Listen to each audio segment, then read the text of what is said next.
All right, our guest this week on Inside Boxing Live, he's back. King Rye is here. He'll be in the ring April 9th on DAZN, his first fight in a long time. I'm happy to see him back. I'm happy to see him here on Inside Boxing Live. How are you, Ryan? Good. Thank you for having me. I appreciate it. And yeah, I'm excited for my return as well.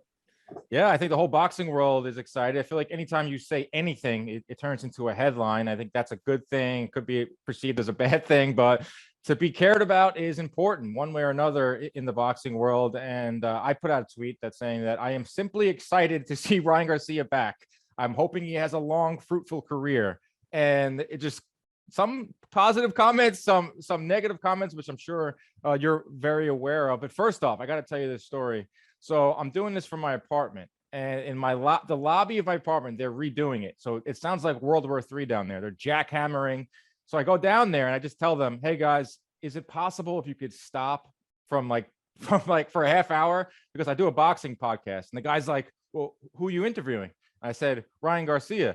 He's like, oh my God, I'm a huge boxing fan. When's he fighting Tank? When's he fighting Tank? So I thought that was pretty damn funny that this guy downstairs. People ask me that every day. Seriously, it has to be something you are asked once a day. Yeah, at least once a day. Well, isn't that like a good thing though? Because I always say to young fighters like Shakur Stevenson, he was always like, why am I always left out of the top young guys? Like it's always you, Teofimo, Haney, Tank.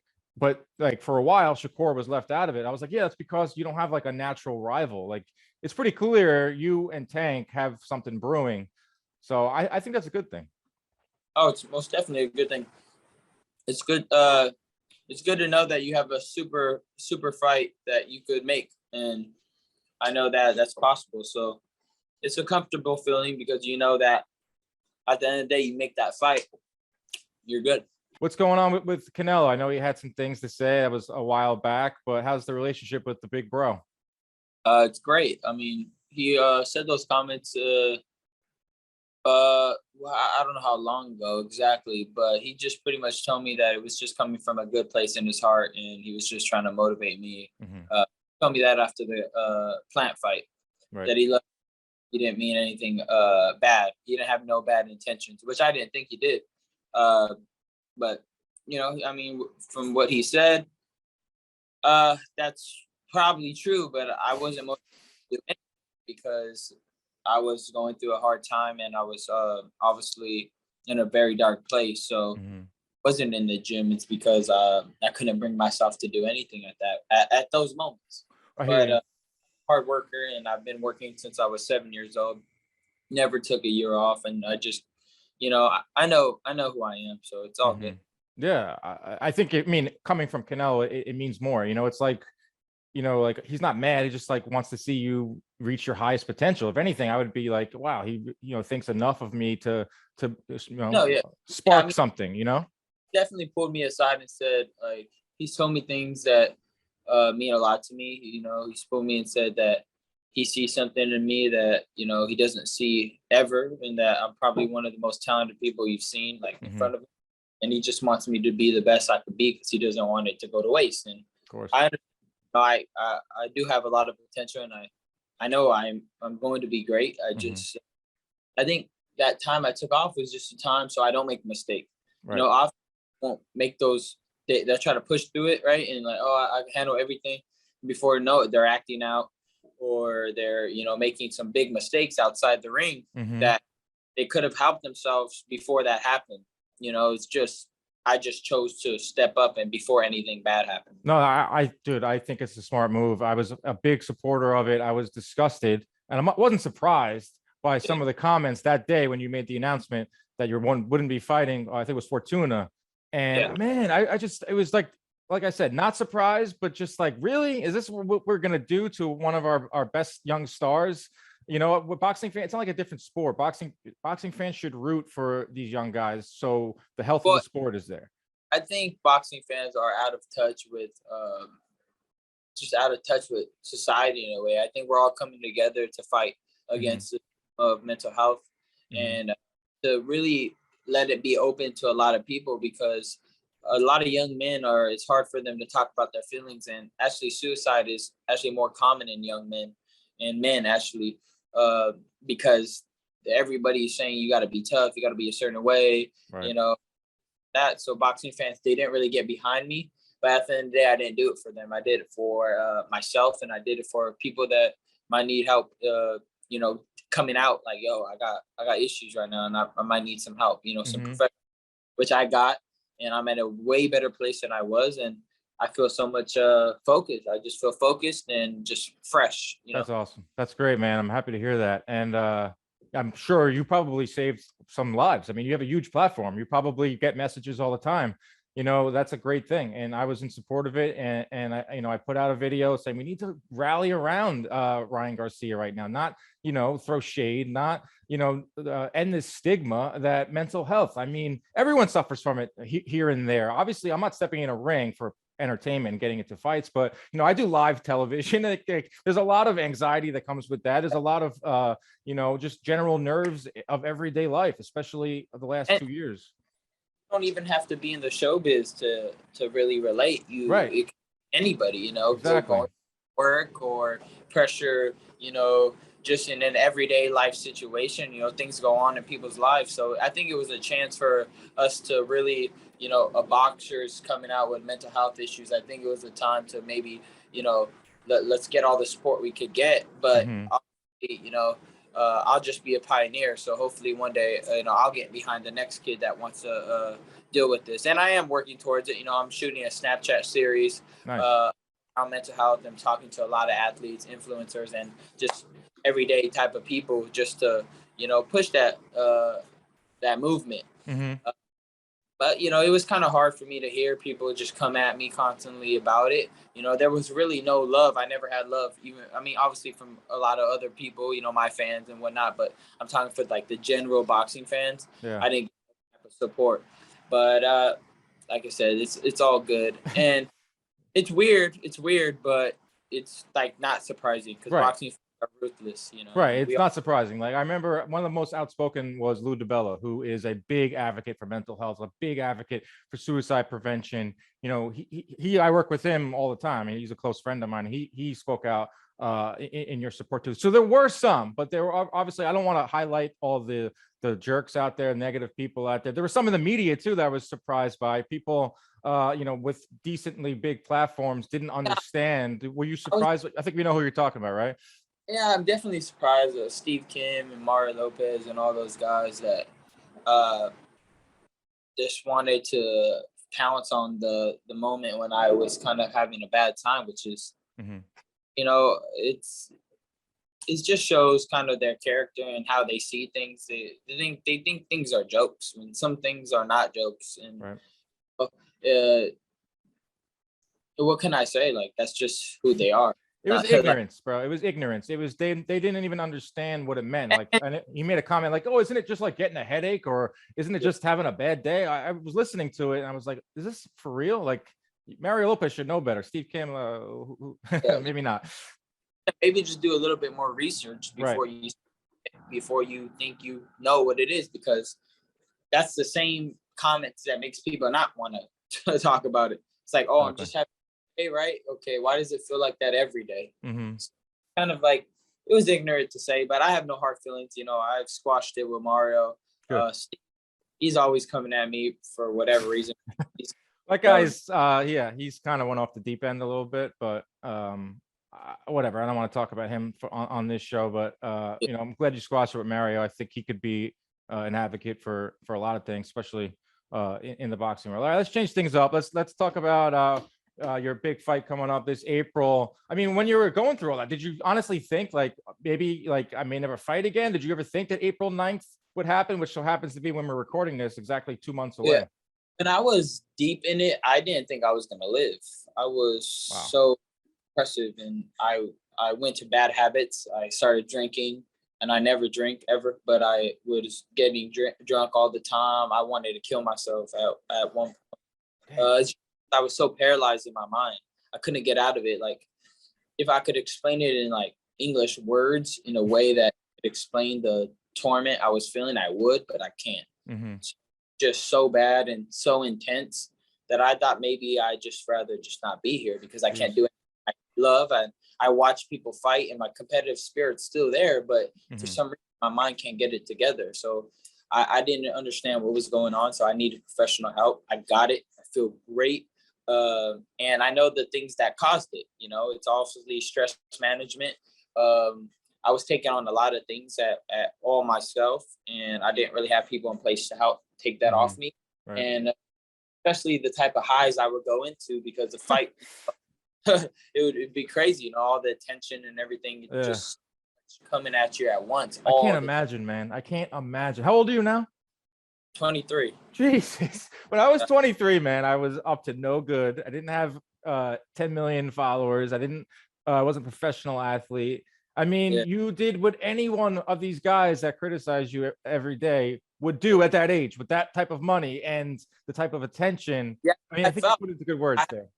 I have everything, like, it's like, it was so much all at once. Like, just everything came down at me at once. It hit me like I said, it hit me like a truck.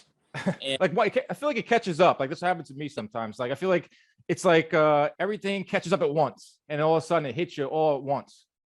Exactly. And then you feel that pressure that you didn't know you were carrying, and it just smacks you. Like, oh, like, what's going on? I was like, yo, what happened to me? Like, this is so weird. Like, I felt great, but then back home, and I was just in the worst place. And I was like, what is going on? But, you know, it's a learning process. You know, it's how to handle the highs, how to handle the come down and everything.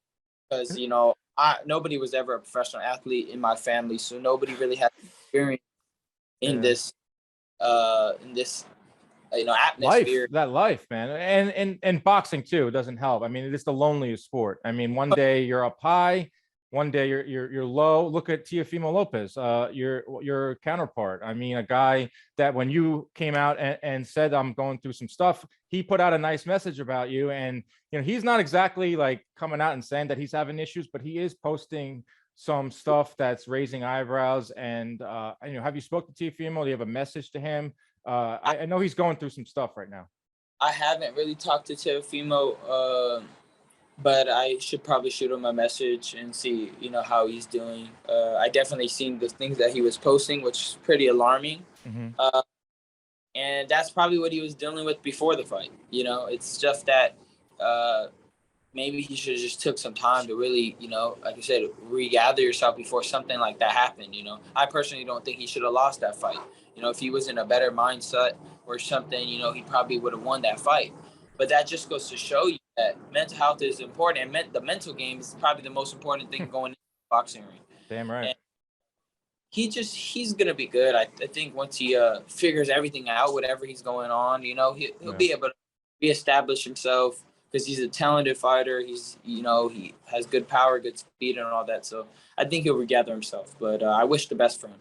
Good. That's great. That's a great message. And I know he wished you well. And like, this is my main thing. Like, this is my livelihood. Like, I work in boxing, you know, I grew up in this sport, you know, I've been in it since I was a kid with CompuBox. So like, I root for the health of the sport. I root for you to have a long career, I root for Teofimo to have a long career, Tank, you know, everyone, so we can make the best fight, so we can elevate the sport. Cause I think it's one of the best sports in the world. So that's a good message. I hope that he does get the help. I consider him a friend. You know, we've hung out a few times, and I know, you know, he was going through some stuff, and you're right. It's the sport where you're the highest of highs. Does it get any higher than he was at when he beat Lomachenko? No. You know, all the belts, you know, he's getting money thrown at him, endorsements, you know, it goes overnight celebrity. And then, you know, now he loses to George, and now he's at the lowest of lows, and it all happened in like, you know, 15, 16 months. And that's what I was trying to tell people. It's like, luckily, I've been handling that type of attention since I was like, I blew up on the internet at 19. It prepared me for like some good moments in my career where I got a lot of money quick. I had money before I even made money in boxing. Right. You know what I mean? I was like doing really well off, and I was like, okay, wow. And I was getting attention from, you know, online. You know, that tension is deep. When you have like a lot of followers and like millions of people watching your stuff, like you go outside and you're like, wow, like everyone knows me. They feel like they know me at least. So it prepared me for now, you know, when I start, you know, being at the top of the sport. Now I have both, you know, social media and, you know, the like what's a mainstream athlete, you know, and combining the two, I think social media prepared me for how to handle those type of emotions, and even still had to gather myself and like, okay, this is getting intense. This is how I balance it out. Okay, here we go. So that's what Teofimo just, he'll learn how to deal with it. It's just a matter of time how he moves forward on his career. But I'm happy because I'm back. April 9th. There we go. Let's talk about that fight. Let's talk about Emmanuel Tagoe. I mean, we just went down. I thought it was interesting, though. I thought it was interesting, though, to hear the mindset of a young, popular guy in the boxing. I think fans are intrigued by that. But we also want to see you get back in the ring, man. It's been a long time. Emmanuel, how did we come to Emmanuel Tagoe? I know Isaac Cruz is being thrown around. I know there were some other names. How do we settle on him? And I think he can give you rounds. Here's the thing. Like, people don't understand. I'm the type of person, you come at me, I will personally come at you, because in a boxing aspect, I'm very competitive. Actually, in everything, I'm very competitive, and it's my nature to respond to you and talk my shit, in a respectful way. It's a sport. So when I watch people fight, of course I want to comment on it, because I'm young and I'm, still, just full of testosterone. I don't call it. I'm just full of competitive spirit, and when I comment on people, I'm like, yeah, I'll beat your ass. Like and then, I started talking with Isaac Cruz because I thought it was a good opportunity for me to come back and dominate somebody that was doing good with my rival that everybody always pins me against. So I called Oscar up and I said, hey, can you make this fight happen when I come back? And he was like, yeah, let's do it. Do you want him? I was like, yeah, that's perfect for me. Short, come forward fighter. Mm-hmm. Like I know I can knock him out pretty quick. Mm-hmm. So I advocated for that fight, and people thought, because Isaac Cruz obviously did good with Tank, that, he's going to beat Ryan or whatever. So I was like, yeah, let's do it. And then we started having conversations with him, and then he just started bugging out, talking about, I don't know if you're going to show up to the fight. Like, shut up, man. Shut up. You sound immature as hell. I pulled out one time for mental health issues, and the other time I broke my wrist. Relax. Like, if anything, you should try to get me now. I'm coming back from a wrist injury. Like, the things that they were saying, they wanted X amount of money. Like, dude, nobody knew you before Tank Davis fight. Do you understand? You're barely here. Like, you just arrived. Like, you're going to get, actually, we offered him more than he got paid for Gervonta fight. He didn't want to take that.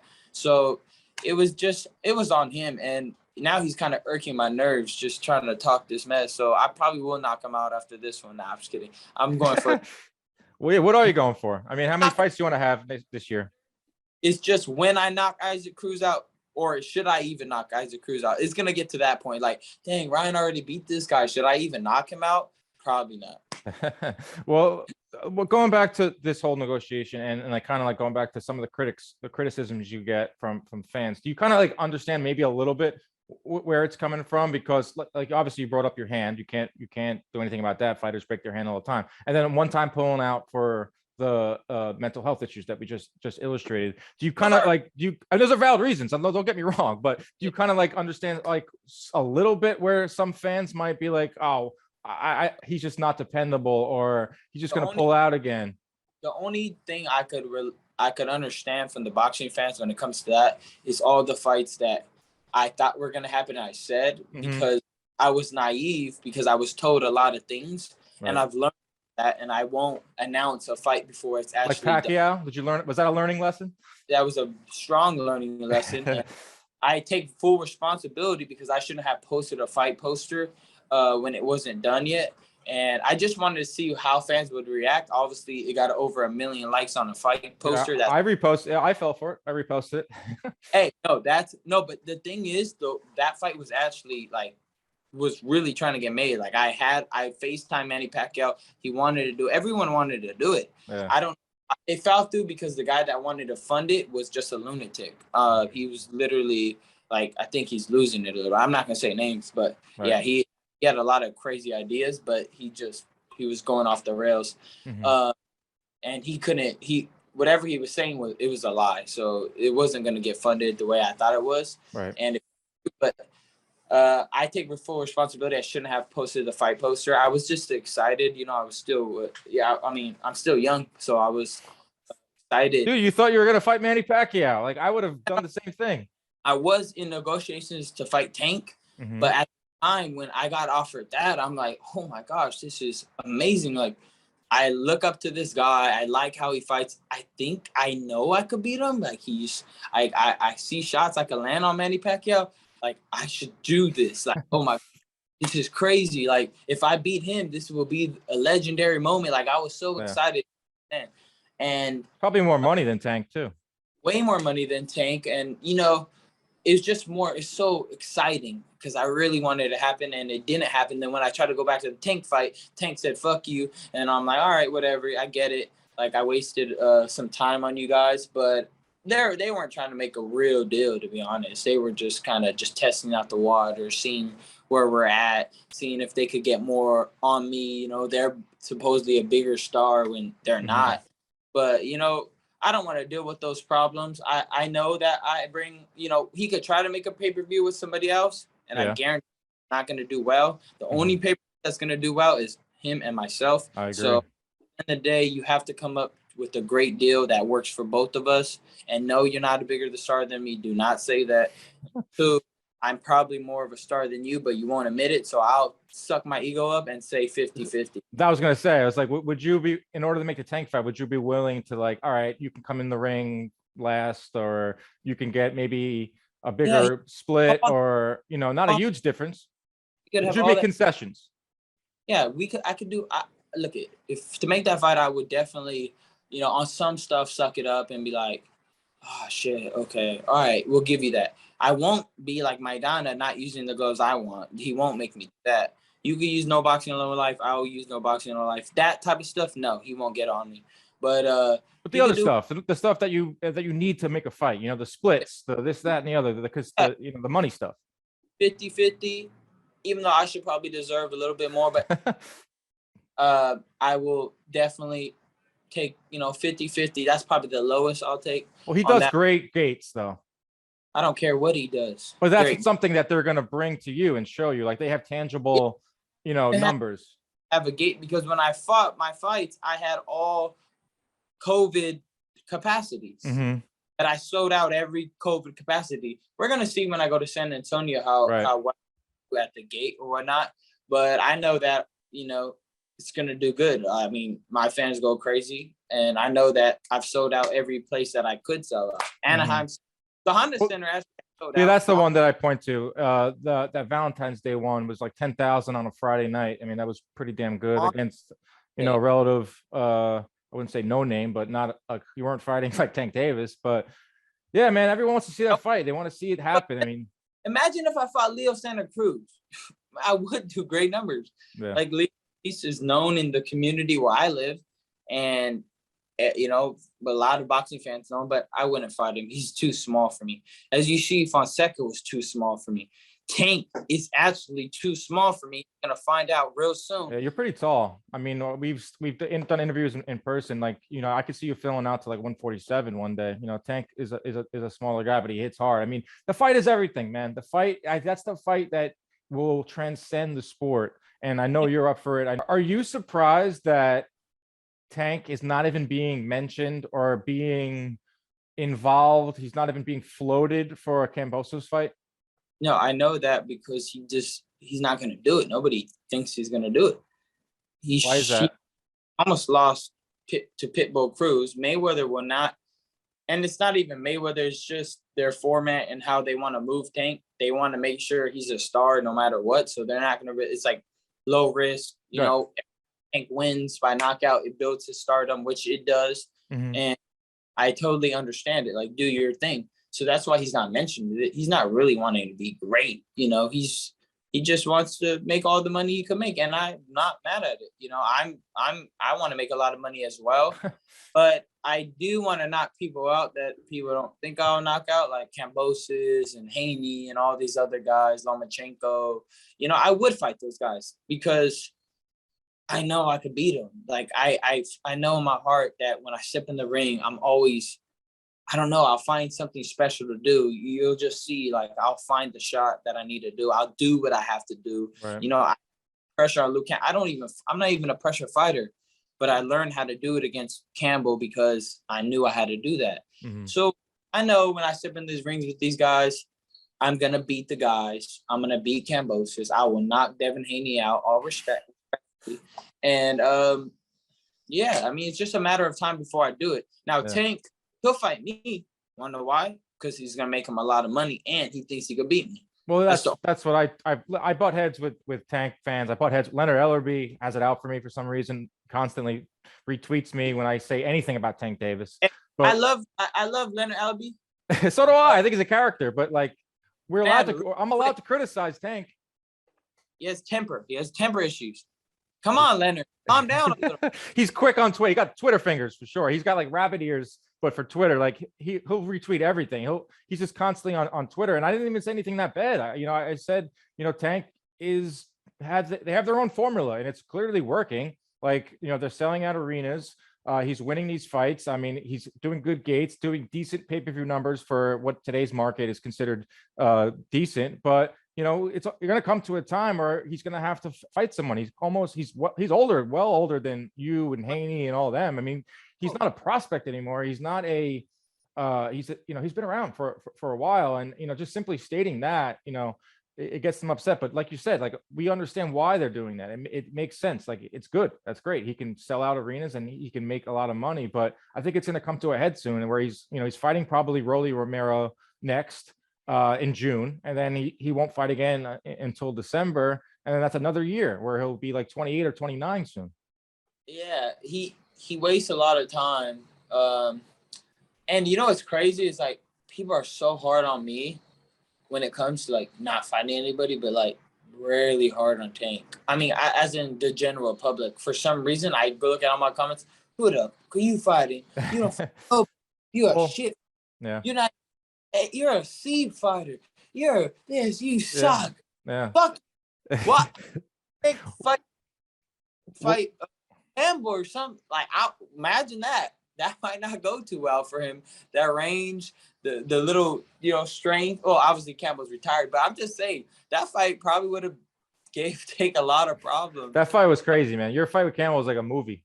I think I tweeted that after. It was like legitimately like a script. Like your toughest test, you get knocked down, you get up, you win. You had that embrace with Eddie. Canelo was in the ring. You have a crown on. I was jacked up that night.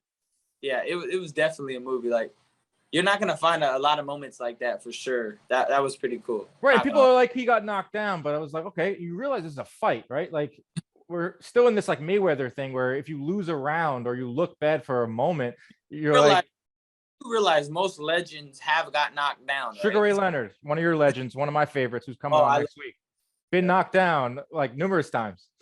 Yeah, you just get back up and you dog the guy you got knocked by. Like, that's it. Like, what are we supposed to do? Like, fucking be perfect? Yeah. No. Even Mayweather got dropped. He got hurt. He didn't get dropped. He got hurt, though. He's gotten dropped before. Zab Judah dropped him. Don't cap. No, he didn't. He never got knocked down. Yeah, they never scored it or knocked down. Okay, semantics. He got stunned by Mosley, and everyone went nuts. He touched the canvas. That's a knockdown. He could deny it all he wants. We all know the rules. Plus, when he fought DeMarcus Corley, he got cracked. He was wobbled. That never happened to me. All the old jiggly legs. But look, it shows how much grit Mayweather had. He's like, all right, you good shit. And then he destroyed him. See, that's what I liked about Mayweather back in the day. That's that mindset. Like, okay, like Sugar Ray Leonard, he was getting his ass, picked apart by Tommy Hearns in the beginning of the rounds. Then he starts pop, boom, and then just knocks him out. That's what makes you great when you have that in you. That like, I want to do something special. Like, you hit me with a good shot, but I'm going to work you to the point you're out of there. I'm getting you out of there. That's special. That's a real fight. That's a fight. But it's Mayweather's like a gift and a curse. Like, he was great for the sport, but having that O next to your name is so important, but that's kind of going away.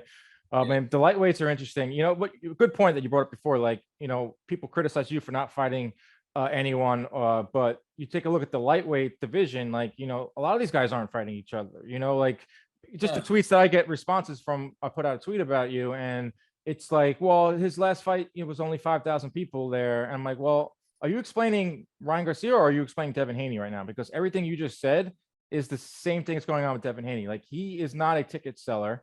He's a great fighter, good fighter, very sustainable skills, good jab, good kid, good fighter.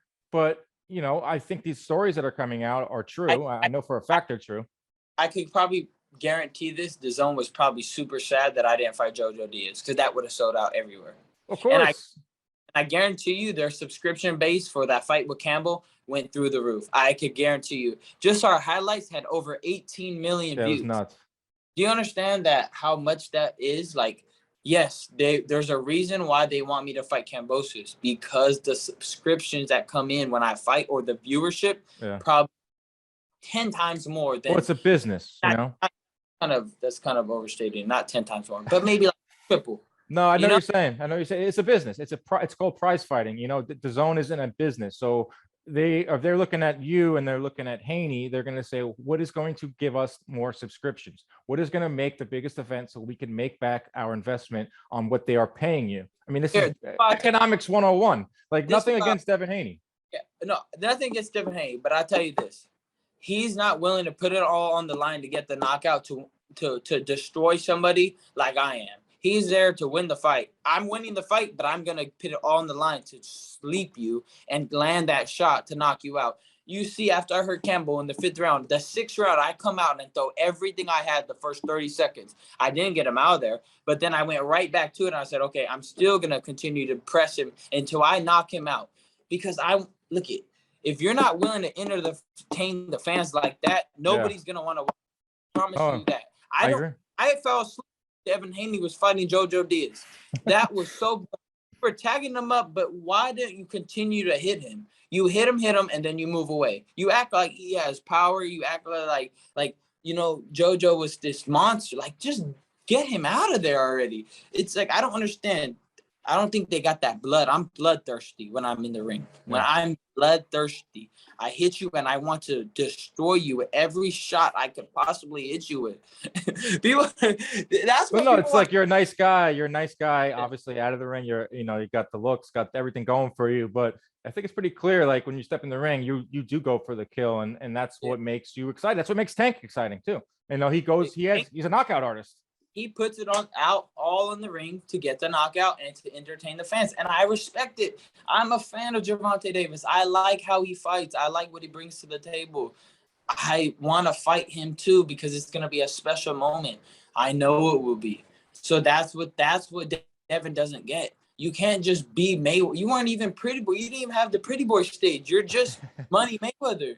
Yeah. There's nothing. Well, you got paid a lot. I mean, so when DAZN came into the fold and Eddie gave him a lot of money, I mean, I'm sure you would have took the same thing too. He got overpaid. If you go by, I got way less than Devin Haney, way less, and I was bringing in way more subscriptions. So when they say Ryan don't deserve nothing, I took the back end on everything. Why? Because I was making money outside the ring, you know, granted, but I took, the amount I was getting paid. Yeah. I just knew that it's going to pay off sooner or later, because I'm a beast. And when I get in the ring, they're going to want to watch me. Right. Devin you don't get money and you're not bringing nothing to the table, but he did. That's the thing. He got paid crazy amount of money. And I'm like, damn, kudos to you. You're making a lot of money. I don't know how you do it, but shit. Well, Eddie gave him the big bag, but that's what's the hinder. It's funny because he got the big money, but it's also like preventing him from getting the Kambosos fight. So are you happy with the big money, or do you want the big challenge? Like, I'm happy where I'm at right now. I like how I played my hand, and now I'm ready to beat this guy Tagoe, and then hopefully fight Kambosos. And he keeps on barking. This is what I don't get. Kambosos keeps barking on the internet, responding to people. That's not true. I'm the boss. Blah blah blah. Dude, why do you need a lie? Just don't say anything. You know the truth. It's out there. Robert Garcia said it. Everybody says it. Yeah, like, funny. Just stay quiet and just see how it plays out. Like, who cares what people are saying on the internet? At the end of the day, it's the fight either gonna happen or not. I honestly, I would love to fight Kambosos, but I personally don't need to even go that route. I could beat Tagoe and fight some other dude. I could even fight whoever I want and do pretty good.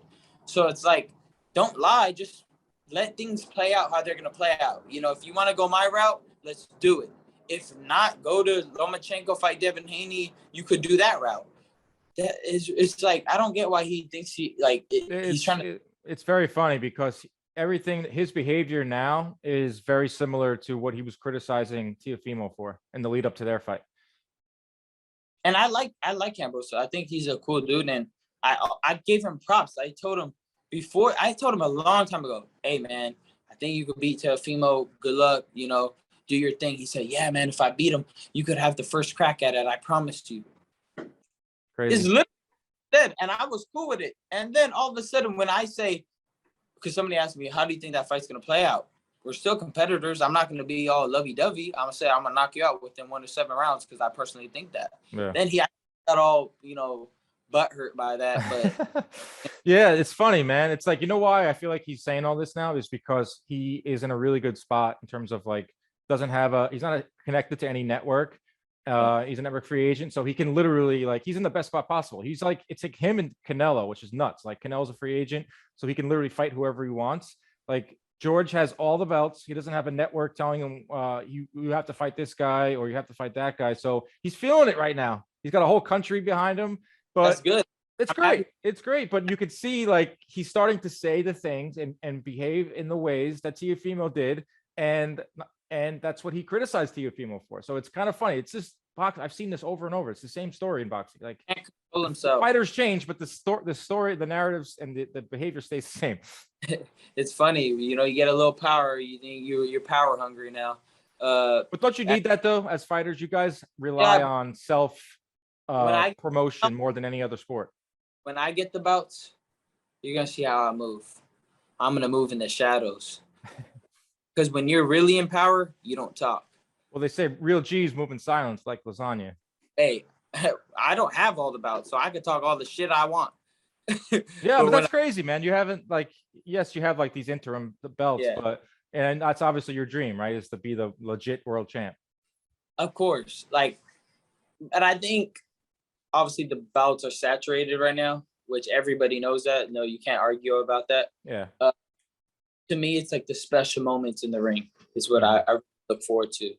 Like that fight with Campbell, that was amazing. A fight with Kambosos might be magical. A fight with Tank might be magical. It's like those special. A fight with Lomachenko would probably bring super buzz too. Yeah, it's like whatever could create that buzz and like. So when I was a kid, I would watch Oscar De La Hoya fight. Ricardo Mayorga, and I remember my heart. Before the fight, like, oh my gosh, like so much anxiety, but a good anxiety, like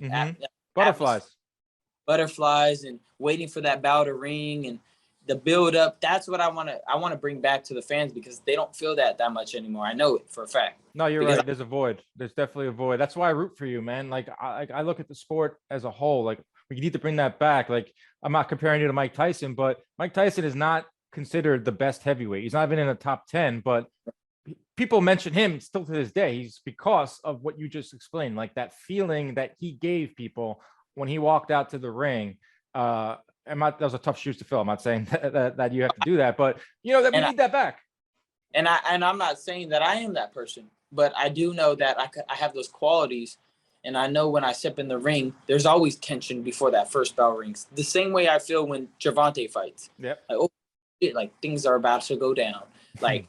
What's going to happen? I have no clue, but isn't that why we love the sport? My favorite thing about boxing is when, before the fight starts, there's a trillion people in the ring, guys that shouldn't even be in the ring, these executives, blah, blah, blah. And then they start to dissipate out and they file out. And then it's just both fighters in the corner and the referee. And there's like 10 seconds where they wait to hit that bell. Nothing better in sports, in my opinion. What are you thinking in that moment? I'm sitting there ready to count the punches, and I'm like sweating. You know what I'm thinking? Ring that fucking bell already. Seriously. Dude, it's like so much tension before that. Yeah. That's Just crazy. It's like, okay, shit, let's do it again. Same thing. over and over. I mean, so much build up. It's like unlike any other sport. All this build up, like you have a singular focus for 8 weeks. Super Bowl every time you fight, for sure. That's Definitely. how.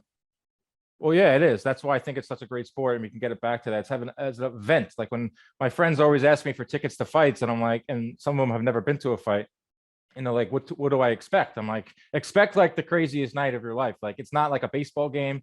It's not it's kind of like football. It's kind of like soccer in a way, where it's like an event. The crowd is nuts.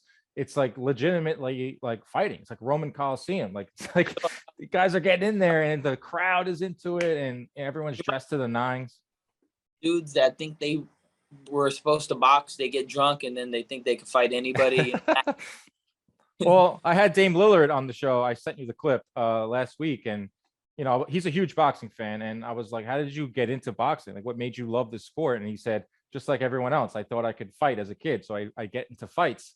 And then I realized that it's not just who can throw the hardest, who can hit the hardest. There's a skill involved. And I thought it was interesting. I feel like we could probably keep going, but I know you got to get to the gym. And quickly, what is your like, how many times you want to fight this year? Like, I know you want to just get active. You've been out for a while. Is it just one more after this? You try to squeeze in a third? I'm gonna try to squeeze in a third. Try to get 3 in this year. This first one should be good, and then I don't want to look past obviously Tagoe. He's obviously a good fighter, slick, you know, but I guess no power. I don't know until I get in there. But after this, I'm looking for a fight with Kambosos. You know, he'll see the type of buzz that happens when I fight, and he's gonna want to hop on that. I know he will. They just haven't seen me fight in a while. That's why. But once I do that, if Kambosos wants that work, I'll definitely fight him in summertime or, you know, September, maybe even. Would you go over there? I would, you know, I wouldn't mind going over there. There was a little hesitation because, I mean, does he want to make money or not? You know, I feel like you'll make more money over here. But if that's the only option I have, I've already, you know, I'm vaccinated. I got everything done. So I'll definitely head over there and just put a beating on him, I guess, in front of his hometown. That's kind of sad. Get knocked out in front of Australia. I love Australia. It's kind of, it's crazy out there. The girls over there are amazing. Like everything's amazing out there. I've seen some stuff, but especially the girls. That definitely stuck out to me. But yeah, he kind of drew his fork in the sand. You know, like it's got to be Australia. It's got to be this and that. So I'm interested to see what's next. The lightweights, I still have hope for you guys to all fight each other. Yeah, but I hope he doesn't fight anybody tough next fight. I hope he could get a good one in and then win that fight in Australia for his hometown people. Because if he Lomachenko or Devin, who knows if he's gonna win? He has a good chance to win, but he's not probably gonna win. And they'll probably kill our fight. I think our fight would be huge, bigger than obviously Loma and Devin Haney. Definitely a bigger buzz. So hopefully he takes that route. If not, it's all good. I'll find a way to, you know, get what I need. Right. Yeah. You just got to get back in there and get into the flow of things. And I'm excited to see you come back, man. I appreciate you doing this. I like that we could get it done in the DMs. Didn't have to go through any PR. I was impressed by that. And it shows me that you're ready for April 9th and you're focused. Just because I like you. You know, if I didn't like definitely would have sent you some people to tell you no. But go through the channels and everything. I still do that with certain fighters, but I want people to know that you know, you're a man of the people. You go right to the source, go right to Ryan to the DMs where it goes down, right? Yeah, it always goes down in the DMs. Oh, we'll end on that note. Good luck, April 9th. I'm sure we'll talk again. Good luck, man. I'm pumped to see you back.